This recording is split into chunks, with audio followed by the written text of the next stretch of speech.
Salam semua para tetua, jumpa lagi bersama Mimin, di channel Alurmu. Semoga para pendengar Alurmu selalu senantiasa dinaungi kebahagiaan, kesehatan, serta rezeki yang cukup. Oke, Mimin langsung lanjut ceritanya. Selamat mendengarkan, dan hidupkan imajinasi para tetua. Cerita pun dimulai.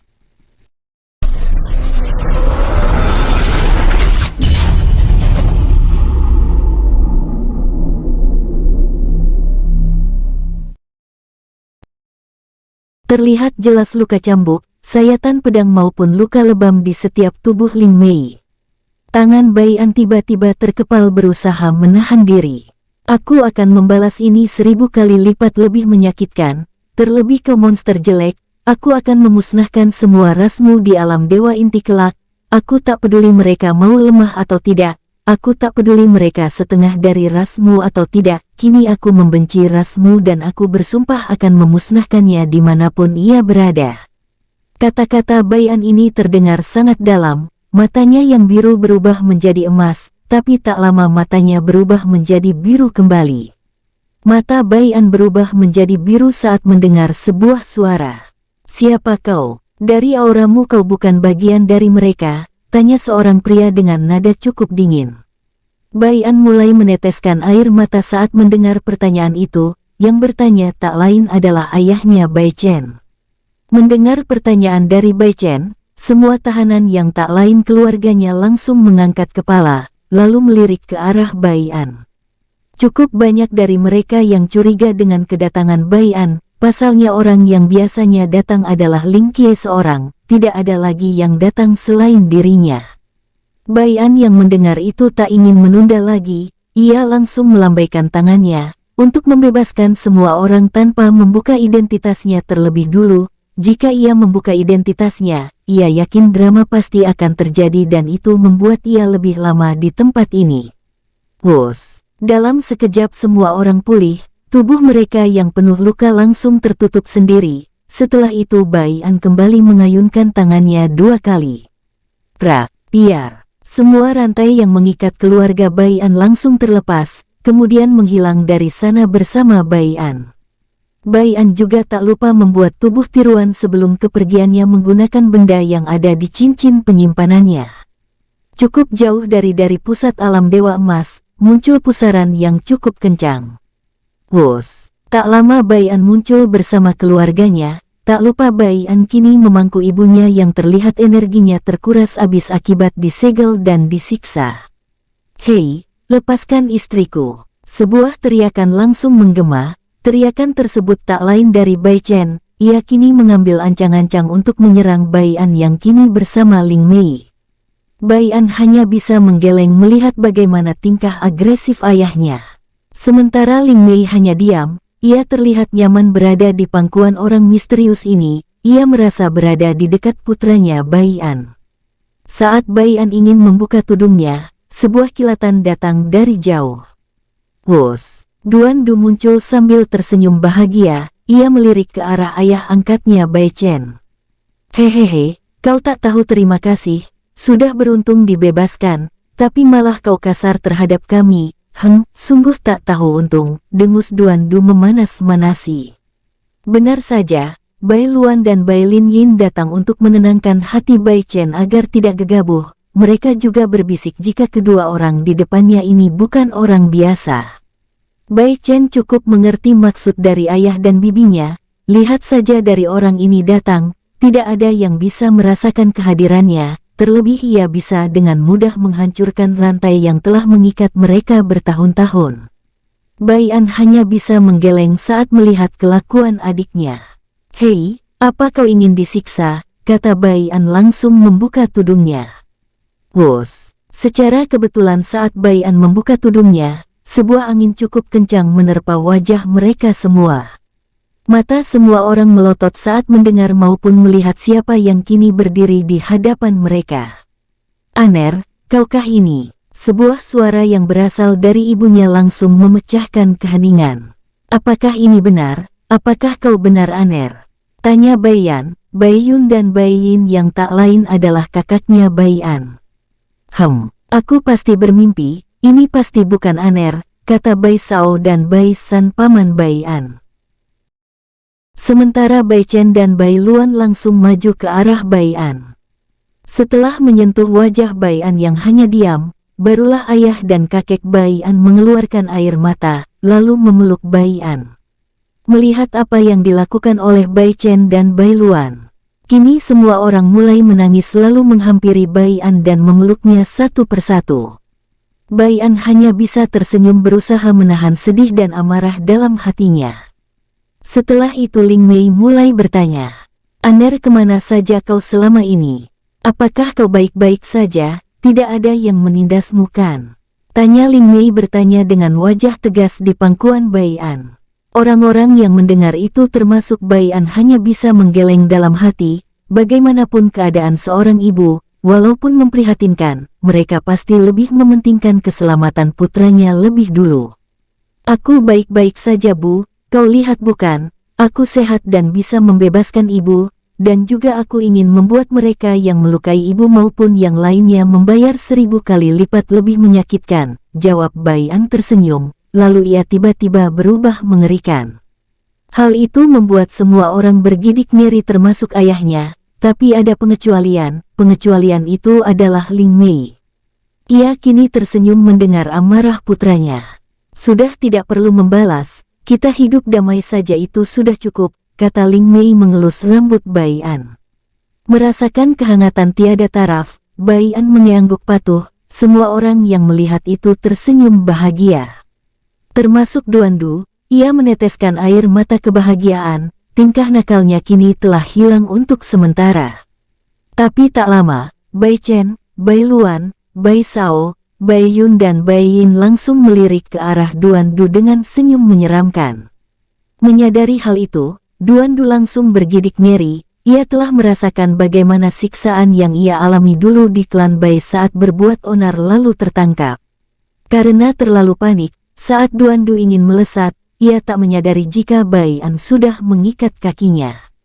"Apa?" teriakan Duan Du terdengar keras saat ia kini tak bisa bergerak. Dengan cepat ia melirik ke arah keluarga angkatnya, atau lebih tepatnya Duan Du menganggap mereka keluarga kandung.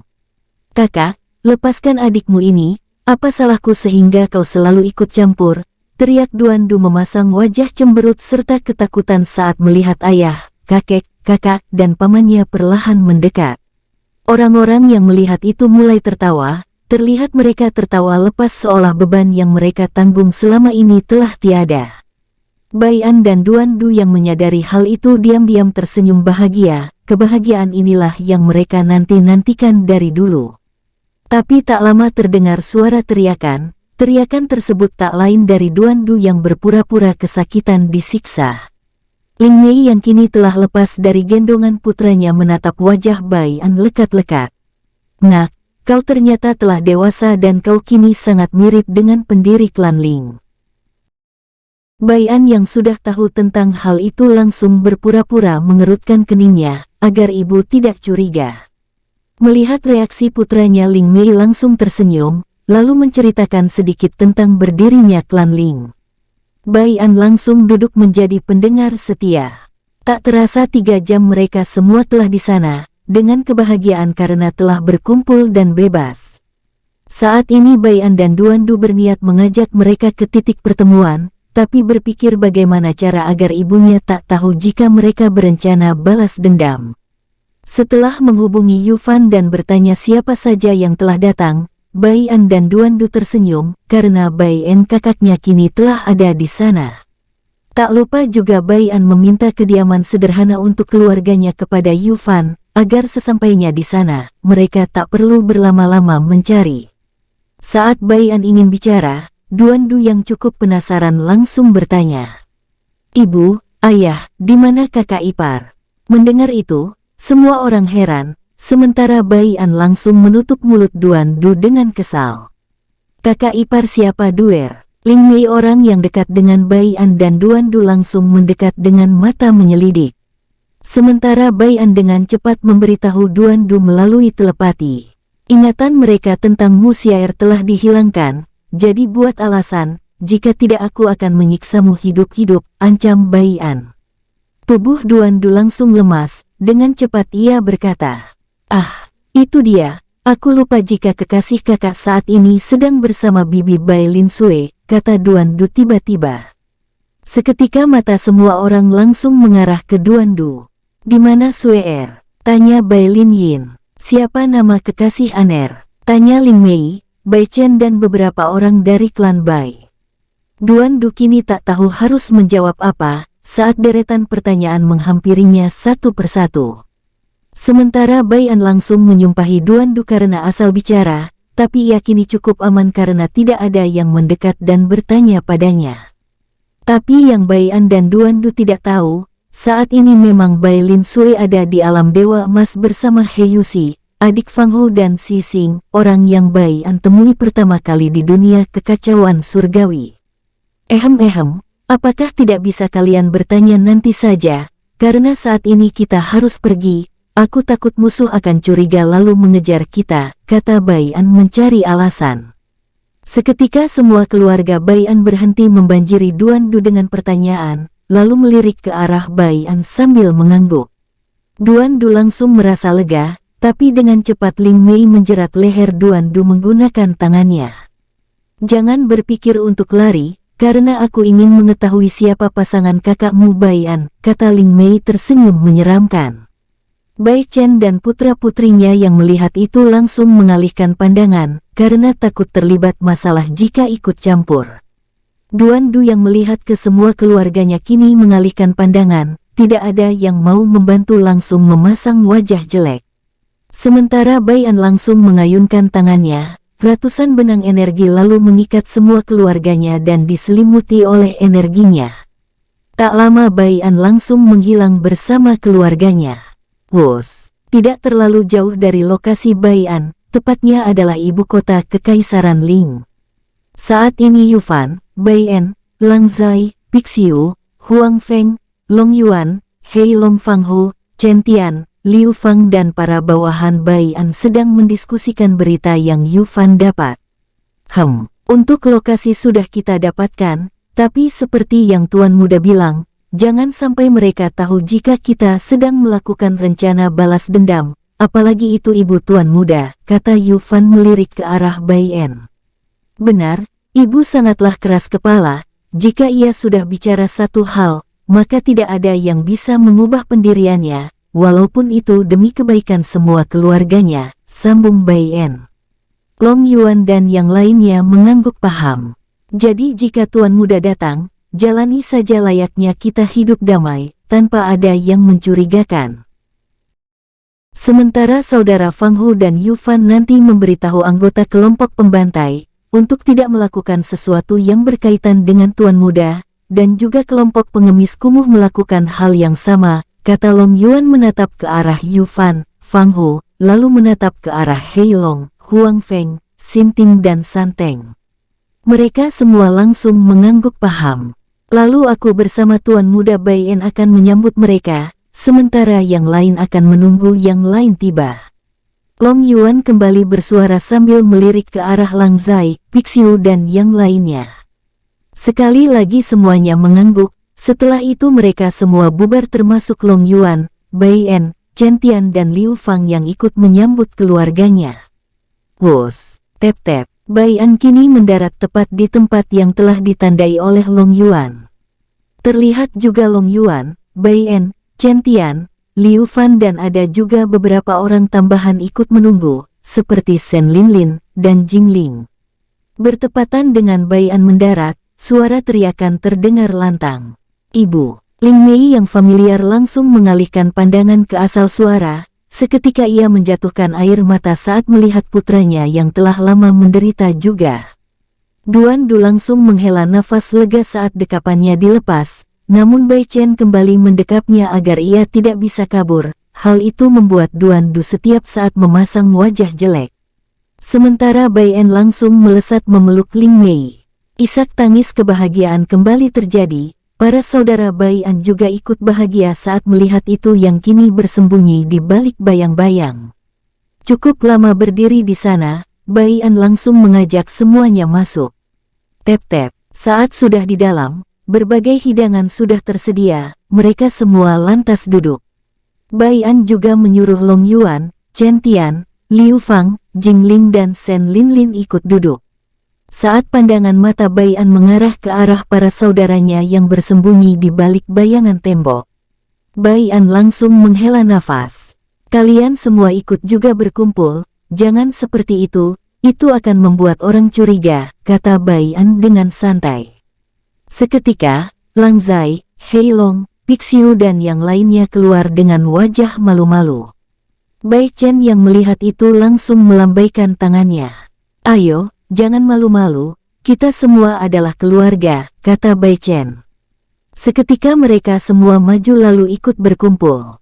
Tak menunggu lama, datang anggota kelompok pembantai berbisik kepada Yu Fan. Yu Fan lalu mengirim telepati kepada Bai An tentang Tu Long, Tu Hul datang. Bai An menyuruh mereka masuk. Selang beberapa menit datang lagi, Bo Long, Xiong Zai, Bai An kembali menyuruh mereka masuk. Tak menunggu lama, suara keributan terjadi di luar. Saat Bai An mengedarkan kesadarannya, ia mengerutkan keningnya saat tahu siapa yang membuat keributan. Ini pasti akan merepotkan, gumam Bai An saat tahu yang datang adalah Bai Lin Sui, Si Xing dan He Yuxi. Terlebih Bai An melihat sikap bibinya Bai Lin Sui kini lebih barbar. Bai Chen, Bai Luan, Bai Yun dan Bai Yan kini berdiri sambil bertanya. Apa yang terjadi di luar? Mengapa di saat seperti ini ada keributan terjadi?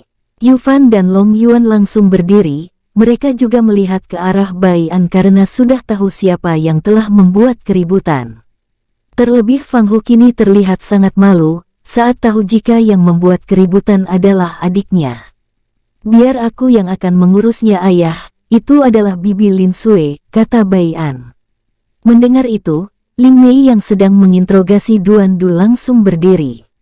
Biar ibu yang akan keluar menyambut mereka, kau diam saja di sini, kata Ling Mei sambil menatap tajam ke arah Bai Chen dan yang lainnya. Mereka semua langsung mengalihkan pandangan karena takut mereka akan terkena imbas jika Ling Mei marah. Sementara Bai An langsung memasang wajah jelek, sambil menatap ke arah Duan Du. Saat Ling Mei keluar, Long Yuan dan Yu Fan langsung ikut mengantar, dengan alasan agar tidak terjadi sesuatu yang membahayakan nyawa Ling Mei. Tep-tep, melihat siluet Ling Mei menghilang, Bai An langsung menangkap Duan Du yang berusaha kabur.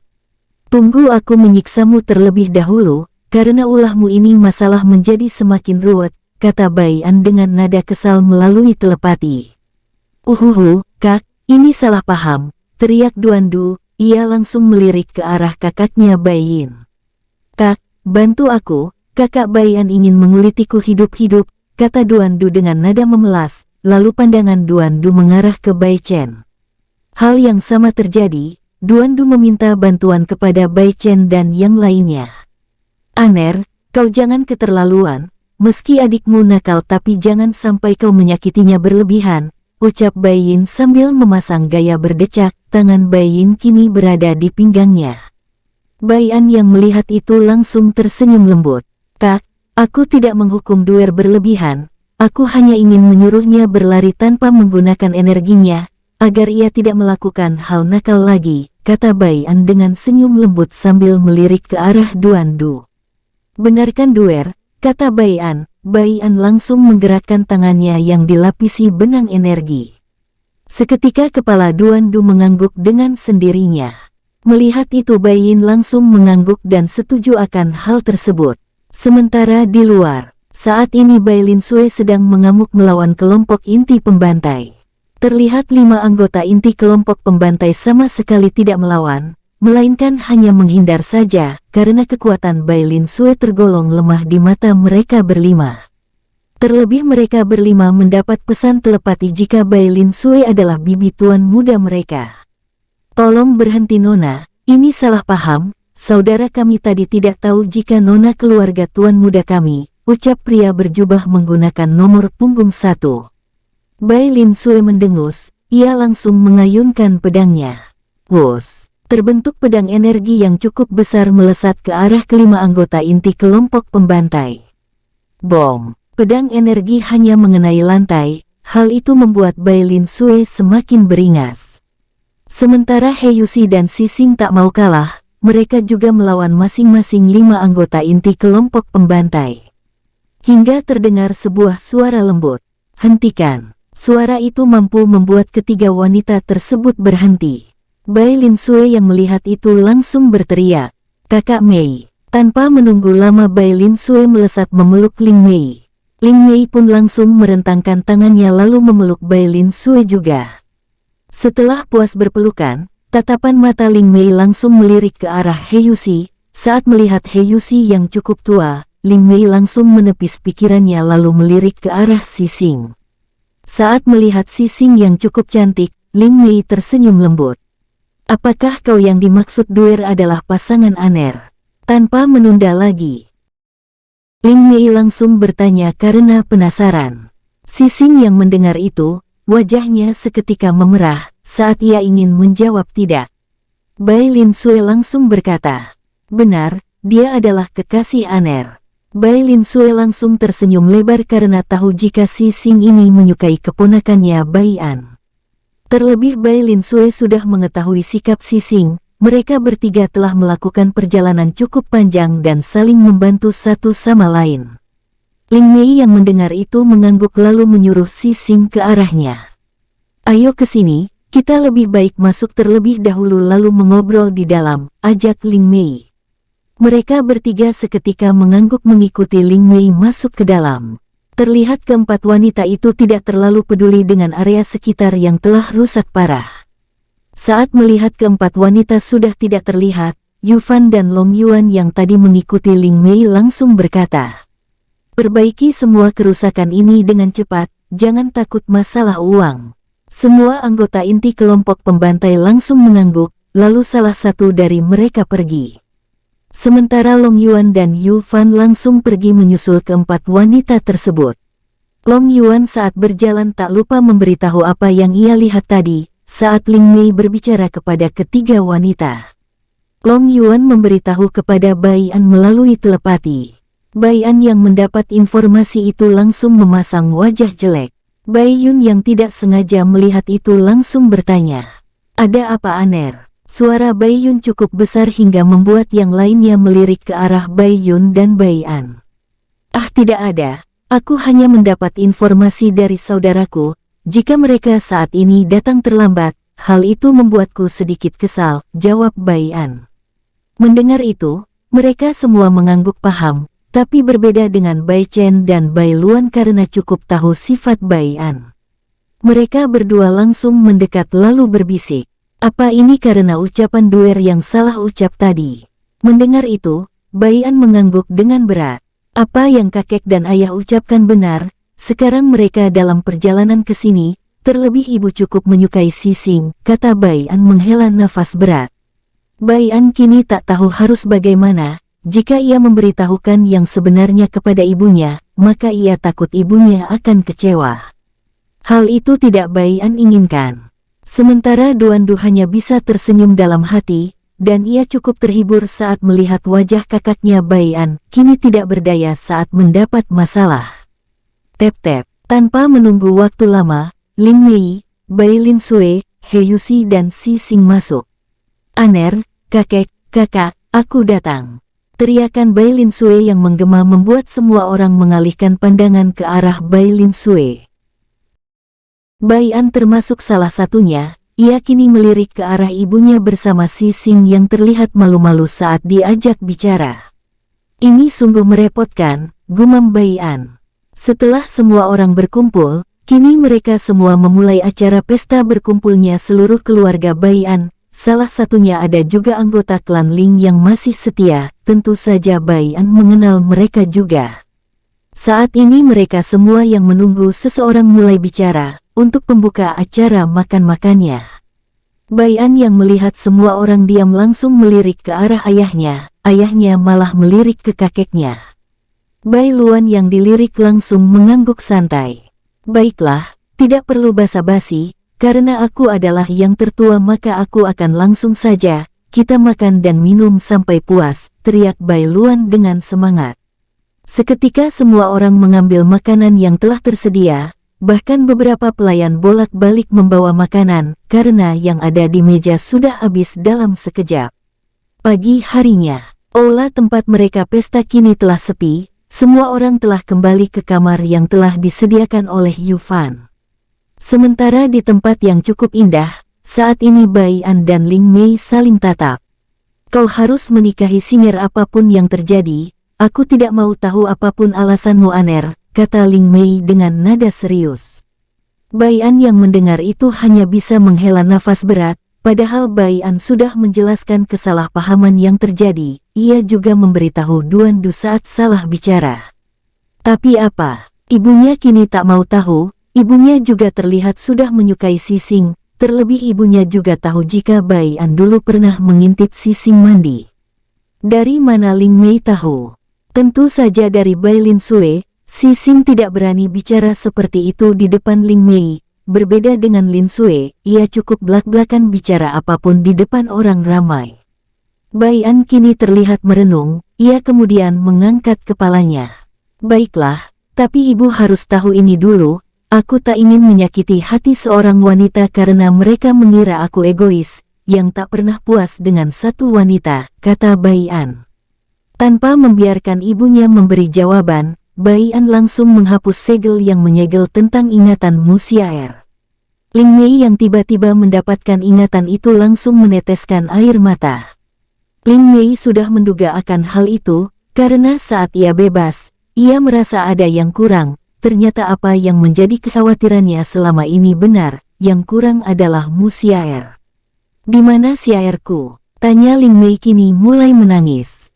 Xiaer saat ini berada di tempat yang sulit kita jangkau, ia sudah dijemput oleh ibunya, jawab Bai An lalu kembali menambahkan. Bagaimana ibu bisa menjelaskan masalah ini nantinya kepada Xiaer dan Singer? Aku takut mereka berdua akan kecewa, kata Bai An.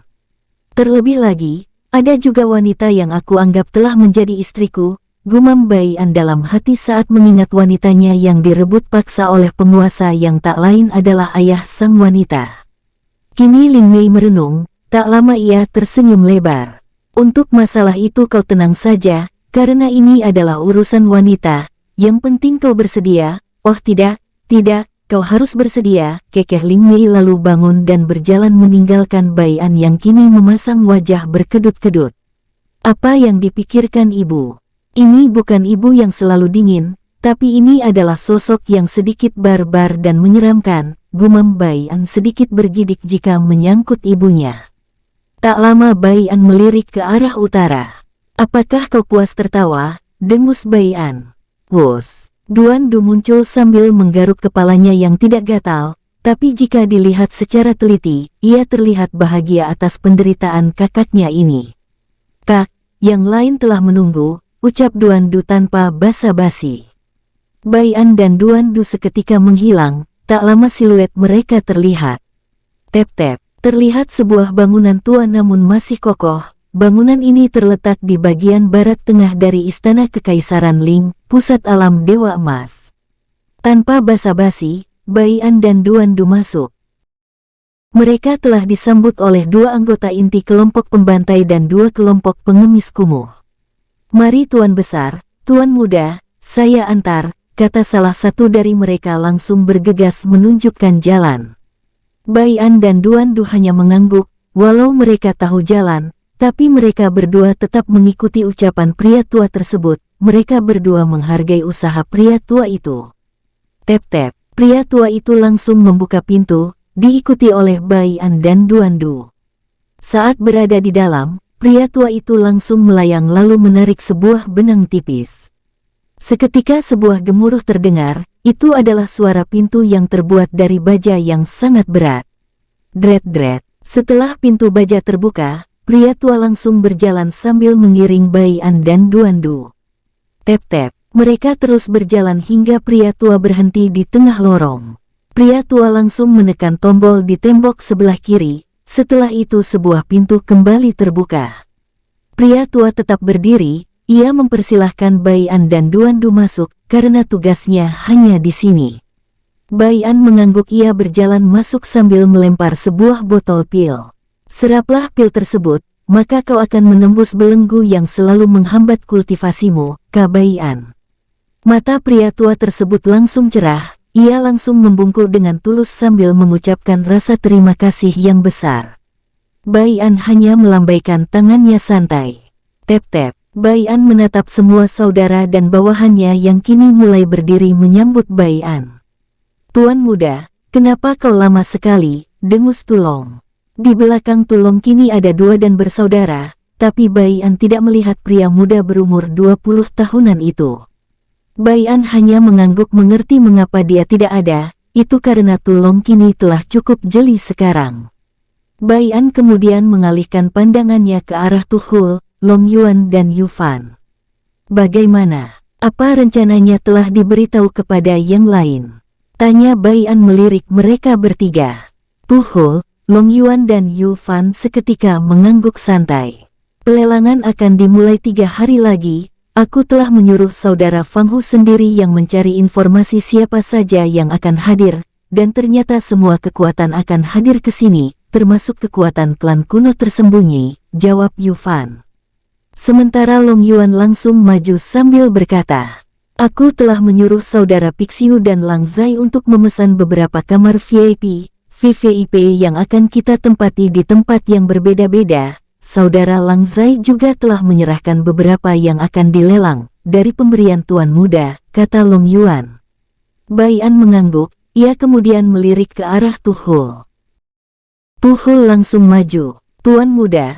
Saya bersama Tuan Muda Bai'an, Tulong, Dunakal telah mengawasi mereka, dan benar saja apa yang Tuan Muda curigai, Dunakal merasakan ada aura mengerikan di bawah tanah, namun samar-samar karena adanya pelindung, mereka juga selalu membawa tumbal berupa bayi, wanita yang masih perawan untuk membantu sosok mengerikan di bawah tanah tersebut. Mendengar ucapan Tuhul, Bai'an mengangguk santai. Sampai saat ini belum ada yang mengetahui tingkat kekuatan sejati Tulong, Duandu dan Bai'an, karena mereka bertiga masih belum ingin mengungkapkannya kepada para saudara dan bawahannya. Lalu bagaimana dengan Ling Qiye, apakah kalian sudah mengawasinya? Tanya Bai'an dengan santai ke arah Tuhul, Bai'an, Duandu dan Tulong. Tulong mengangguk santai. Sejauh ini, dia belum curiga dengan tipuan yang Tuan Muda buat, jadi masih aman-aman saja untuk saat ini. Jawab Tulong dengan jujur. Oh ya, benar juga Kak, kami juga membunuh orang-orang yang membawa para budak untuk dijadikan tumbal. Mungkin ini sedikit beresiko karena kita bisa ketahuan, tapi aku kesal dengan mereka yang mempunyai sifat jelek dan kasar, kata Duandu menggaruk kepalanya yang tidak gatal. Bai'an hanya menghela nafas berat, inilah yang ia takutkan jika Duandu, Tulong, Bai'an bergabung, karena mereka semua cukup susah diberitahu. Walaupun Bai'an telah menempatkan Tuhul juga berada di kelompok mereka, tapi tetap saja Tuhul tidak bisa menghentikan tingkah mereka ini. Duandu yang saat ini menggaruk kepalanya kembali berkata, tapi kau tenang saja Kak, untuk saat ini mereka belum curiga, karena kami membunuh mereka di luar wilayah Kekaisaran Ling. Mendengar itu Bai'an mengerutkan keningnya. Jadi mereka menangkap warga yang tinggal di desa-desa kecil, gumam Bai'an melirik ke arah kakak angkatnya Chen Tian. Kak, kau bersama Liu Fang, Xinting dan Santeng pergi dan habisi semua musuh yang ada di luar, bawalah beberapa anggota inti kelompok pembantai dan kelompok inti pengemis kumuh, yang baru masuk untuk pelatihan mereka, dan juga pastikan jika mereka benar-benar musuh, jangan membunuh sembarangan. Kata Bai'an sambil menatap mereka berempat. Terlihat Chen Tian, Liu Fang, Santeng dan Xinting langsung bersemangat, aura semangat bertarung mereka seketika bangkit. Hehehe, kau memberikan tugas ini ke orang yang tepat, kata Chen Tian dengan mata bersinar. Semua orang seketika jijik saat melihat mata itu, karena mereka tahu mata itu adalah mata keserakahan. Bai'an mengangguk lalu menyuruh mereka berempat bergegas pergi. Setelah kepergian mereka berempat, kali ini Bai'an melirik ke arah Tulong. Tulong, perintahkan dan bersaudara untuk berlatih lebih dulu selama 3 hari ini, di tempat dunia jiwamu agar kekuatan mereka bertambah kuat, buat perbedaan waktu yang sangat tinggi, kata Bai'an melalui telepati. Tulong mengangguk santai. Setelah itu Bai An melirik ke arah Long Yuan. "Saudara Long, apakah semua bawahanmu yang dulu bersembunyi telah berkumpul semua?" tanya Bai An dengan santai. Long Yuan mengangguk. Mereka saat ini berpencar di setiap sudut kota, bahkan ada yang sengaja berada di luar menjadi bandit. Jawab Long Yuan jujur. Sudut bibir Bai An langsung terangkat. "Suruh mereka semua bawahanmu untuk membuat kekacauan ringan di luar kota, bila perlu hadang dan hajar beberapa klan menengah dan besar," kata Bai An. Long Yuan mengangguk, tanpa bertanya ia langsung menghilang dari sana. "Kak, apa kau ingin membuat para penjaga kota disalahkan dengan keributan kecil ini?" tanya Duan Du seketika penasaran. Duan Du yang pintar dapat menangkap maksud kakaknya Bai An, tapi ia bertanya agar lebih pasti. "Benar, aku ingin agar para bawahan Ling Kie bergerak, karena sampai saat ini mereka belum bergerak, terlebih agar para pengikut Kaisar Dewa yang ada di alam dewa berbeda bisa menyalahkan Ling Kie," kekeh Bai An. Semua orang yang ada di sana seketika ikut tersenyum menyeramkan. Karena ingin Ling Kie dan para pengikutnya menderita lebih dulu sebelum mati, karena dendam Bai An adalah dendam mereka juga. Setelah itu Bai An kembali menugaskan para saudara dan bawahannya untuk mengawasi keadaan. Jika salah satu saudara mereka terjebak masalah, maka harus dibantu. Saudara yang Bai An maksud adalah para anggota kelompok pembantai, kelompok pengemis kumuh maupun para bawahan saudaranya. Bai An menganggap semuanya saudara. Setelah semuanya pergi, kini Bai An, Tu Long dan Duan Du langsung menghilang juga. Mereka bertiga muncul tepat di tengah kerumunan orang. Tidak ada yang dapat menyadari kedatangannya secara tiba-tiba. Dengan santai ketiganya berjalan ke arah kedai kecil. Tep-tep, saat masuk tidak ada yang peduli dengan Bai An, Duan Du dan Tu Long, karena ibu kota ini adalah ibu kota yang paling bebas sebenarnya. "Tiga kendi," teriak Tu Long mengangkat tangan untuk memberi isyarat kepada pemilik kedai. Pemilik kedai mengangguk ringan, lalu memberikan 3 kendi berisi anggur kepada pelayannya, untuk dibawa ke meja tempat kelompok Bai An duduk. "Tep-tep, silahkan dinikmati tuan-tuan," kata pelayan laki-laki berusia 30 tahunan. Bai An mengangguk lalu melempar 1 kristal berlian tingkat tinggi. "Sembunyikan itu dan bersikaplah santai, jika tidak kau akan dirampok," kata Bai An. Pelayan itu langsung pergi dengan santai, padahal hatinya kini berdebar kencang tanpa henti. Kini Bai An, Duan Du dan Tu Long dengan santai minum. Duar. Baru saja Duan Du ingin meminum gelas keduanya, tapi gelas keduanya langsung hancur akibat tombak melesat ke arah gelasnya, hingga menghancurkan gelas di tangannya. Bahkan kedai itu hancur setengah akibat sebuah tombak yang melesat secara tiba-tiba. Kini wajah Duan Du berkedut-kedut menunjukkan kekesalan. Tu Long yang melihat itu tertawa terbahak-bahak, karena wajah Duan Du kini basah akibat percikan anggur. Tak lama kemudian seorang tuan muda datang dengan arogan, ia bahkan dengan sengaja mengeluarkan auranya agar bisa membuat semua orang takut, sementara di belakang tuan muda itu ada 4 pria berbadan kekar, dengan tingkat kekuatan Dewa Raja tinggi bintang 3 puncak. Hal tersebut menunjukkan jika pemuda ini adalah dari klan besar, bisa jadi murid Kaisar Dewa atau klan kuno tersembunyi. Tuan muda yang memiliki kekuatan Kaisar Dewa rendah bintang 3 puncak, langsung melihat ke seluruh area, hingga matanya tertuju ke arah tombaknya yang berada tepat di samping Duan Du. "Hei kau, ambilkan aku tombak itu cepat," kata tuan muda tersebut dengan nada perintah dan menunjukkan kesombongan yang tinggi. Duan Du yang mendengar itu seketika tertawa. "Hahaha, hahaha." Tawa Duan Du terdengar seram. Hal itu membuat orang-orang di samping Duan Du langsung mengira Duan Du sudah gila, dan ingin mati karena menertawakan sosok tuan muda yang mengerikan. Tapi mereka semua tak tahu, jika mereka telah membangunkan sosok mengerikan yang tak bisa mereka bayangkan. "Hei, apa yang kau tertawakan? Hah, cepat ambil tombak itu lalu berikan kepadaku, atau kau akan mengalami hal serupa dengan orang ini," teriak tuan muda itu kini mulai marah sambil menunjuk ke arah orang tua bersama putrinya yang dirantai, dan tubuhnya dipenuhi luka. Terlebih tubuh pria tua itu ada bekas luka tusukan tombak dan untuk putrinya, ia terlihat baru saja dilecehkan. Sementara Duandu yang diperintah mulai bangun, ia langsung berjalan ke arah tombak yang menancap lalu menariknya. Melihat hal tersebut, tuan muda itu tersenyum licik. Potong kaki teman-temanmu itu lalu potong kakimu, atau kau memilih aku yang memotongnya, sebagai permintaan maafmu karena telah menyinggung tuan muda ini, kata tuan muda yang bernama Zizuan. Tawa Zizuan dan pengawalnya seketika pecah menertawakan Duandu. Duandu dengan santai berjalan, ia kini menyeringai kejam. Bagaimana caramu ingin mati? Tanya Duandu dengan tenang. Mendengar suara tersebut, Zizuan berhenti tertawa, wajahnya seketika memerah karena merasa malu direndahkan. Oh, bagus-bagus, ternyata kau sungguh berani menyinggungku. Belum selesai Zizuan bicara, tangannya yang menunjuk ke arah Duandu langsung terlepas. Ah, kurang ajar, siapa yang berani menyerang tuan muda Zi ini? Keluarlah dan jangan jadi orang pengecut, teriak Zizuan penuh amarah. Ia menatap ke segala arah, lalu menatap ke arah Duandu. Bunuh orang ini untuk meredakan amarahku, teriak Zizuan memerintahkan pengawalnya. Keempat pengawal Zizuan langsung melesat maju, namun baru 2 langkah mereka menapakkan kaki. Tubuh mereka semua terasa berat, saat mereka ingin melirik ke arah teman mereka berempat sudah jatuh dengan tubuh terpotong-potong. Mereka berempat mati tanpa mengetahui siapa yang telah membunuh mereka.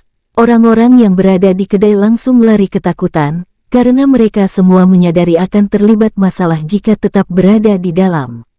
Zizuan yang melihat itu tertegun, tubuhnya kini bergetar ketakutan sambil melirik ke segala arah, untuk melihat siapa orang yang telah membunuh pengawalnya. Zizuan menduga jika orang itu memiliki kekuatan Kaisar Dewa Rendah, karena hanya merekalah yang mampu membunuh para pengawal yang ditugaskan untuk menjaganya. Siapa itu? Cepat keluar, apa kau tidak tahu jika menyinggungku, kau sama saja menyinggung ayahku, teriak Zizuan. Ayahku adalah jenderal besar sekaligus tangan kanan Kaisar Dewa Es, jika kau berani membunuhku maka seluruh keluargamu akan diburu, Zizuan kembali berteriak dengan nada mengancam. Duandu yang mendengar itu akhirnya buka suara. Aku bertanya bagaimana cara kau ingin mati.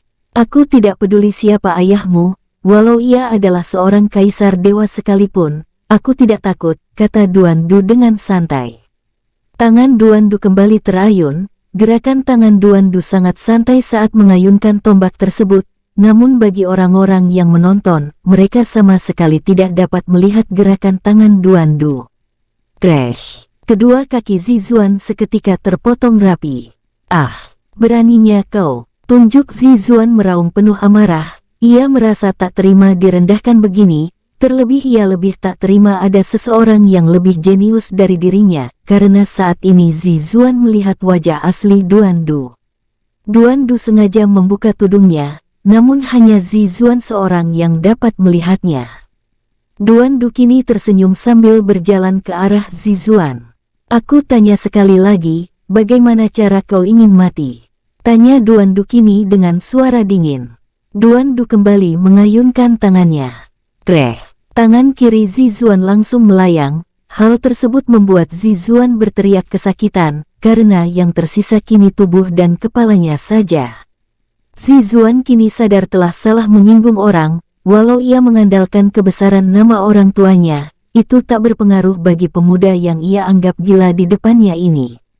Ah, ampuni aku tuan muda, aku mengaku salah, kata Zizuan dengan suara bergetar ketakutan. Duandu langsung mendengus. Mana kesombonganmu yang tadi? Kenapa aku tak melihatnya? Tanya Duandu kini berjongkok sambil menjambak rambut Zizuan, lalu menatap matanya dengan tajam. Zizuan semakin ketakutan saat melihat mata Duandu yang terlihat menyeramkan. Tak lama Zizuan kembali merasakan sakit dan berteriak meminta ampun, saat Zizuan melihat perutnya dikelupas layaknya buah. Ah, ampun tuan muda. Berikan sedikit kehidupan bagiku yang tak tahu diri ini, jerit dan teriakan Zizuan tak henti-hentinya menggema. Hal itu membuat orang-orang yang ada di luar bergidik ketakutan saat mendengar teriakan pilu tersebut. Hingga teriakan pilu itu langsung berhenti. Hening. Orang-orang langsung ikut menutup mulut mereka karena takut menyinggung sosok mengerikan yang mereka tak tahu siapa itu.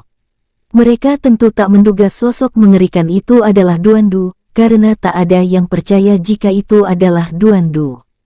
Kini Duandu tersenyum lalu berdiri dan berjalan ke arah kakaknya dan Tulong yang masih santai minum. Mereka berdua terlihat santai, seolah tidak terganggu oleh teriakan tersebut. "Apa kau sudah selesai?" tanya sebuah suara dengan santai. "Tentu belum, Kak, karena aku ingin mengebiri orang yang telah mendidik anak itu.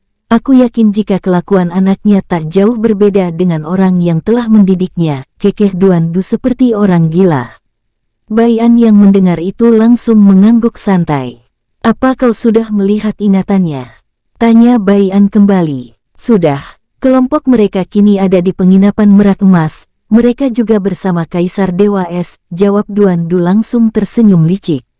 Baian langsung melirik ke arah adiknya. "Jangan membuat masalah lebih dulu, jika para Kaisar Dewa mendengar kematian Kaisar Dewa Es, mereka pasti akan bergabung lalu mengabari Ling Qiye," kata Baian berhenti sesaat lalu minum. "Jika mereka menghubungi Ling Qiye maka rencana kita akan gagal, karena wanita itu sangat gila. Ia akan melakukan segala cara, bahkan menyandra orang-orang yang tidak bersalah agar kita tidak menyerangnya." Wajah Duandu seketika tersenyum. "Kau bisa tenang akan hal itu, karena aku akan menyuruh Hongti untuk menyamar jadi Kaisar Dewa Es," kekeh Duandu. Mendengar hal itu Baian berpikir sesaat, setelah itu ia mengangguk setuju karena Hongti mempunyai energi es yang cukup kuat juga. Ia adalah orang yang cocok untuk menyamar menggantikan Kaisar Dewa Es Ziking. "Hehehe, kau memang yang terbaik, Kak. Kalau begitu aku akan berangkat sekarang," kata Duandu. Namun Tulong langsung ikut bangun. Hei, kau sudah bermain-main tadi, sekarang akulah yang harus bermain-main," teriak Tulong menarik kerah jubah Duandu. Kau minum saja di sini, dan jangan ikut," dengus Duandu lalu melesat. Tulong tak mau kalah, ia langsung ikut mengejar. Baian yang melihat mereka berdua telah pergi langsung melambaikan tangannya. Penghalang yang Baian buat seketika menghilang bersamaan dengan hilangnya Baian.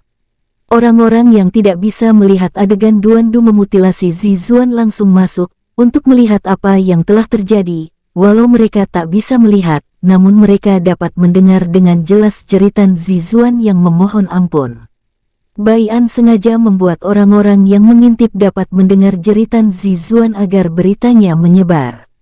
Benar saja, dalam sekejap berita tentang Zizuan dan para pengawalnya mati yang dibunuh oleh orang misterius menyebar dalam hitungan detik.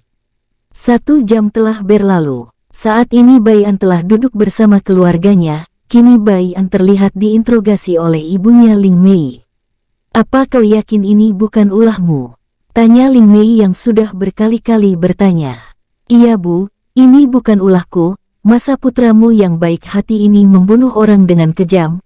Jika aku kejam, aku sudah membunuh orang-orang yang telah menangkap dan menyiksa kalian semua," jawab Baian terlihat jujur sambil melirik ke arah ayah, kakek, bibi, paman dan kakaknya. Mendengar itu Ling Mei masih tidak percaya, sementara keluarganya yang lain mulai percaya. "Iya, ini bukan perbuatanmu, tapi aku yakin ini ulah adikmu yang nakal itu bersama saudara angkatmu," kata Ling Mei curiga sambil menatap tajam ke arah Baian. Baian tetap tenang saat ditatap, tetapi hatinya kini bergetar hebat. "Ibu, Duer saat ini sedang berlatih. Ia melakukan latihan tertutup dan dijaga oleh para saudaraku. Apa mungkin Duer bisa membunuh orang-orang sekuat itu?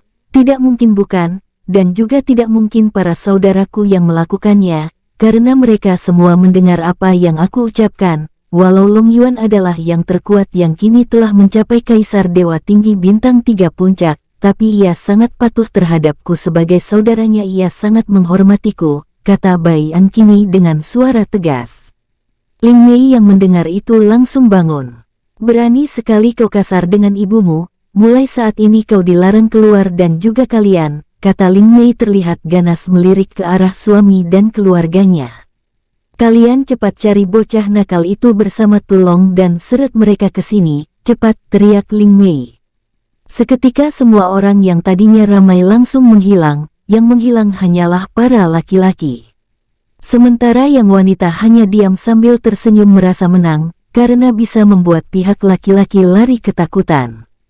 Bai An yang mendengar itu hanya mengangguk lemas, untung itu ibunya, dan ia tak berani melawan ibunya apapun yang terjadi, ia tak ingin membuat ibunya sedih lagi. Bai An lantas bangun lalu berjalan ke arah ruangan yang ditunjuk ibunya. Sementara Duan Du dan Tulong kini berdiri menunggu Kaisar Dewa Es berkumpul bersama para pengikutnya, agar Duan Du dan Tulong bisa membunuhnya sekaligus. Mereka juga telah mendapat informasi dari Bai An tentang yang Bai An hadapi di rumah. Duan Du dan Tulong seketika bergidik. Kita harus cepat membantai mereka semua, setelah itu kita pulang dengan keadaan linglung, serta mabuk agar kita tidak dihukum dengan berat oleh ibu, bisik Duan Du tersenyum licik. Tulong mengangguk dengan tubuh masih bergetar saat mendengar informasi jika Ling Mei kini marah. Tulong juga menganggap ibu Bai An adalah ibunya, jadi jika ia marah sekuat apapun dirinya, akan selalu mengalah kepada ibunya. Setelah itu Duan Du melirik ke arah aula. Hapus musuh hingga ke akar-akarnya, walaupun kalian tidak salah, jadi salahkan saja orang yang telah membuat masalah untuk kalian, terlebih kalian menggunakan metode terlarang untuk meningkatkan kekuatan, yaitu menumbalkan bayi dan anak kecil, dengus Duan Du dengan nada dingin. Duan Du lalu melirik ke arah Tulong yang ingin bertarung, karena Duan Du dapat merasakan aura semangat bertarung Tulong telah naik. Jangan bermain-main paman, karena saat ini kita harus cepat kembali, jika tidak, hukuman kita akan lebih berat, jadi bunuh yang kuat-kuat saja lalu suruh Hong Ti ke sini menyamar jadi Kaisar Dewa Es, dan suruh nomor 1 dari kelompok pembantai, untuk menyamar jadi tangan kanan Kaisar Dewa Es. Duan Du langsung menghilang setelah memberitahu Tulong.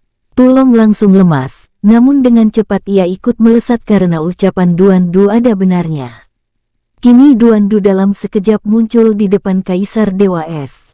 Duan Du saat ini menggunakan 5% kekuatannya, agar cepat kembali pulang ke rumah. Crash! Tombak yang Duan Du pedang langsung memenggal kepala Kaisar Dewa Es. Kaisar Dewa Es mati dengan mata melotot tanpa tahu siapa yang membunuhnya, ia juga terlihat enggan mati tanpa perlawanan. Tombak yang Duan Du pegang adalah tombak milik Si Zuan. Setelah membunuh Kaisar Dewa Es, Duan Du kembali bergerak cepat sambil mengayunkan tombaknya. Semua orang yang terkena tombak Duan Du langsung mati tanpa perlawanan. Duan Du terlihat seperti seorang asasin, ia sangat rapi dalam membunuh tanpa menimbulkan suara maupun daya ledak. Tidak seperti Tulong yang kini mengayunkan cakarnya ke arah musuhnya. Bom! Orang-orang itu mati dalam sekejap. Hal itu membuat orang-orang yang tidak terkena serangan, langsung mengeluarkan senjata untuk siaga. Siapa yang menyerang diam-diam keluarlah, teriak tangan kanan Kaisar Dewa Es yang bernama Zi Tinhan.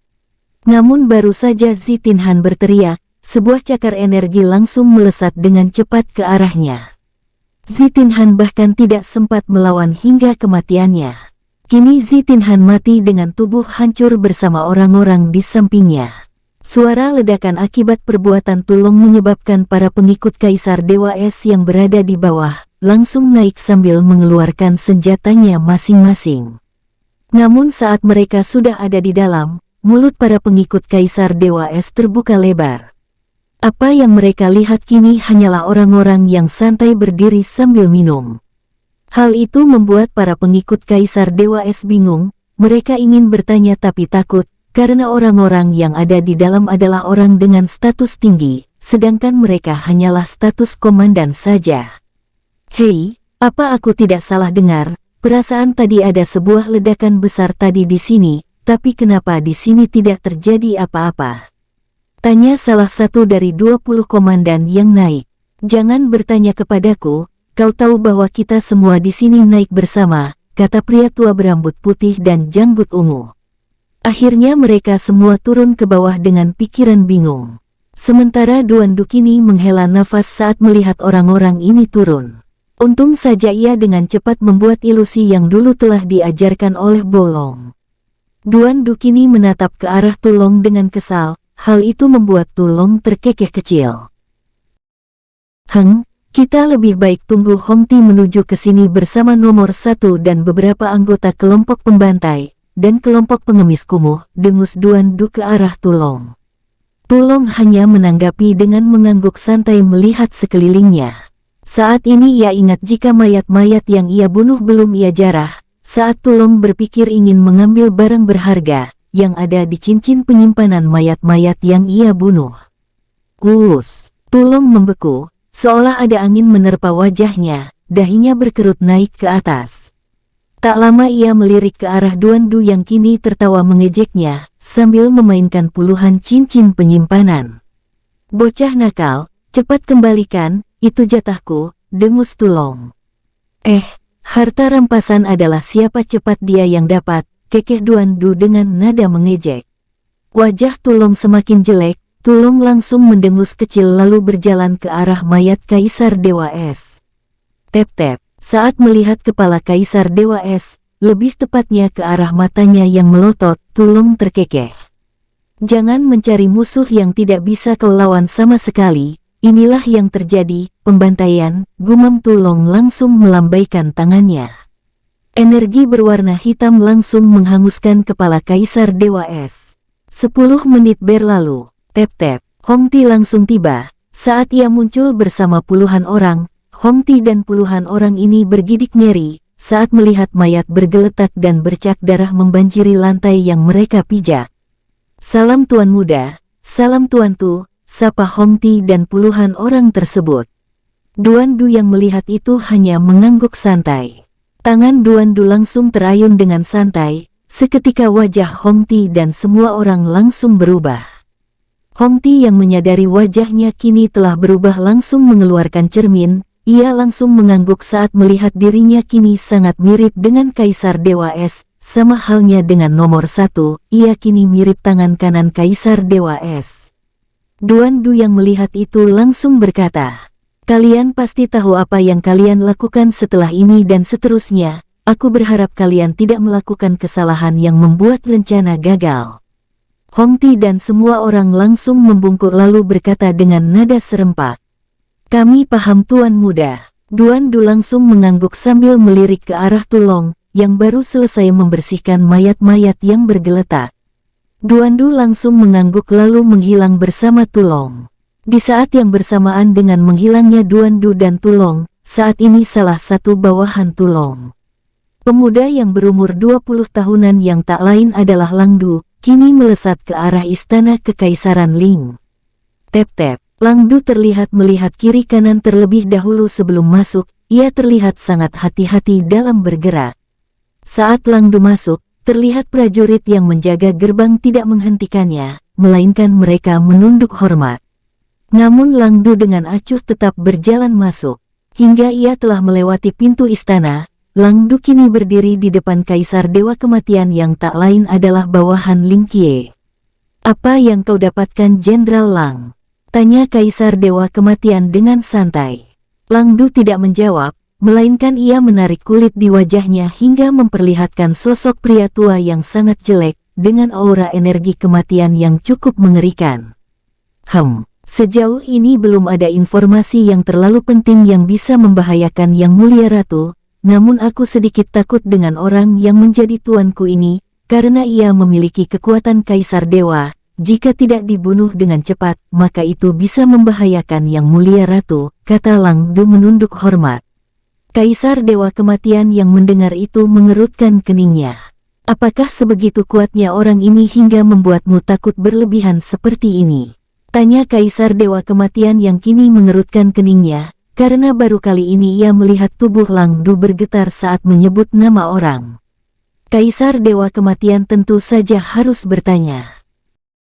Karena ia telah bersama dengan Lang Du dari kecil dan berjuang bersama, namun karena bakat Lang Du tidak terlalu bagus, ia hanya bisa mempunyai kekuatan sampai menjadi jenderal saja, sementara ia bisa menjadi kaisar dewa, walaupun kini dia harus tunduk di bawah kaki seorang wanita. Lang Du kini mengangkat kepalanya. Kau mungkin berpikir seperti itu, jika kau melihat kekuatannya dengan mata kepalamu sendiri, mungkin kau pasti akan lebih terkejut dariku, kata Lang Du dengan helaan nafas yang cukup berat. Kaisar Dewa Kegelapan merenung sesaat, setelah itu langsung berkata, kau ikuti saja dulu mereka, aku akan mengabari ratu terlebih dahulu untuk meminta pendapat, jika ia ingin orang itu mati, maka ratu pasti akan memberikan kita cairan itu. Cairan itu adalah sesuatu yang bisa membuat kita membunuh musuh yang jauh lebih kuat dari kita secara instan. Lang Du yang mendengar itu langsung terkekeh, kini ia mulai tenang karena jika cairan itu telah dikeluarkan, maka ia sudah tidak perlu mengkhawatirkan apapun lagi. Setelah itu Lang Du langsung pergi dari sana. Sampai saat ini mereka tak tahu jika pembicaraan mereka telah didengar. Di balik atap istana, kini Long Yuan dengan santai duduk bersila. Long Yuan mendapatkan tugas ini dari Bai An, jika bukan Bai An yang memberinya perintah, ia mungkin tak akan mau melakukan ini.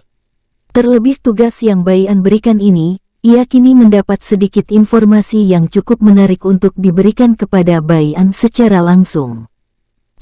Cairankah? Aku jadi penasaran dengan cairan itu, gumam Long Yuan lalu menghilang dalam sekejap. Inilah kelebihan Long Yuan, ia memiliki teknik yang orang tidak bisa merasakan keberadaannya. Jauh dari istana Kekaisaran Ling, saat ini Duan Du dan Tu Long memasang wajah memelas. Baru saja mereka bahagia dan sangat sangar saat membunuh, kini wajah mereka berubah drastis saat di depan seorang wanita, yang tak lain mereka anggap ibu mereka. Ibu, aku benar-benar tidak pernah berbuat nakal, jika ibu tidak percaya, ibu bisa ke Kaisar Dewa Es untuk memastikan kebenarannya, dan juga jangan pernah percaya dengan ucapan orang lain yang tidak pasti, kata Duan Du kini tangannya diikat rantai agar ia tak kabur. Sementara Tu Long terlihat menunduk tanpa diikat oleh apapun, karena Ling Mei cukup percaya jika Tu Long tidak berani kabur, tidak seperti Duan Du. Ling Mei yang mendengar itu langsung mendengus. Ucapanmu itu sudah basi di depan ibu, cepat jawab jujur, mengapa kau membunuh mereka? Ucap Ling Mei melotot ke arah Duan Du. Duan Du langsung mengalihkan pandangan ke arah Tu Long, yang kini tidak berani mengangkat kepalanya. Hal tersebut membuat Duan Du mendengus kesal, karena keberadaan Tu Long sama sekali tidak bisa membantu. Ibu, apa ibu lebih percaya dengan orang lain daripada putramu yang baik dan patuh ini? Tanya Duan Du kini memasang wajah imut dengan bola mata berair.